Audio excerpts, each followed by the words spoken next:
Sir चले गए हैं, किंतु ब्रजेश सर की भी उपस्थिति हम लोगों के बीच में उनके संवाद और अन्य माध्यमों से है।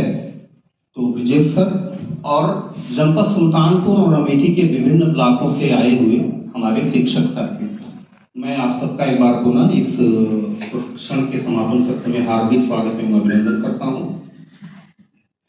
पहले दिन मैंने कहा था कि अगले 3 दिनों तक हम संस्कृत भाषा को सिखाने के जो विविध आयाम हो सकते हैं, विभिन्न तरीके हो सकते हैं, उनमें से एक तरीका है गतिविधि आधारित तरीका या पढ़ाने का शिक्षण शास्त्र जिसे आप कहते हैं। संस्कृत चूंकि एक तरीके से एक ऐसी भाषा बनती चली जा रही जो शास्त्रीय भाषा हो गई है, कहीं न कहीं उसे शास्त्रों में समेट कर रख दिया गया है।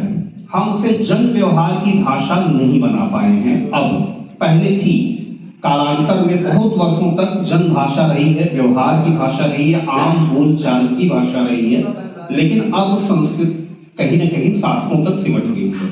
लेकिन संस्कृत शास्त्रों तक सिमटी हुई है और शास्त्र में ही वे सारे ज्ञान विज्ञान समाहित हैं जो हमने पीढ़ी दर पीढ़ी कमाया है, चाहे वो नैतिक मूल्य हो और चाहे हमारे जीवन मूल्य हो या हमारा ज्ञान विज्ञान हो। उन ज्ञान विज्ञान के मूल स्रोतों तक पहुंचने के लिए और अपनी आत्म संस्कृति पर गर्व करने के लिए यह आवश्यक है कि हमने जिस भाषा को सदियों से संजोया है, जिस भाषा को हम लोगों ने सदियों से व्यवहार में प्रयोग किया है, उस भाषा को पुनर्स्थापित करें। और इसी संकल्प के साथ वर्तमान सरकार एवं हमारा विभाग यानी शिक्षा विभाग प्रयत्नशील है कि हम प्रारंभ से ही बच्चों को संस्कृत बोलने का, संवाद करने का और संस्कृत की सामान्य समझ रखने का प्रशिक्षण है।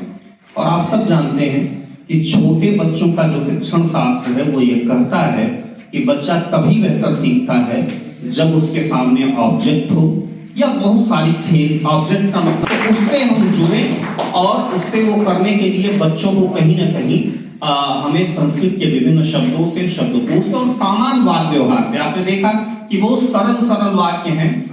उनको अगर हम बच्चा गुड मॉर्निंग कहता है तो आप उसे जो है संस्कृत में भी कहना सिखाइए, शुभ प्रभात कहना सिखाइए, अन्य चीजें जो संवाद की भाषा है ग्रीटिंग्स की, उसको हम लोग कहना सिखाएं तो निश्चित रूप से संस्कृत का कल्याण होगा।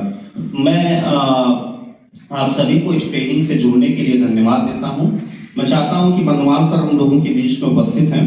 बनवाल सर एक बार यहाँ आ जाएं, इन चीजों का अवलोकन कर लें, एक फोटोग्राफ हो जाए आपके साथ। हमारे शिक्षक संस्कृत सिखा सकते हैं, ये एक तरीके से निर्देशिका मात्र है, ऐसे हजारों सामग्रियां बनाई जा सकती हैं। हम आप अगर चाहें, अगर हम आप कहीं ना कहीं इस चीज को जुटाएं तो ऐसी बहुत सारी चीजें स्वयं परिकल्पित कर सकते हैं।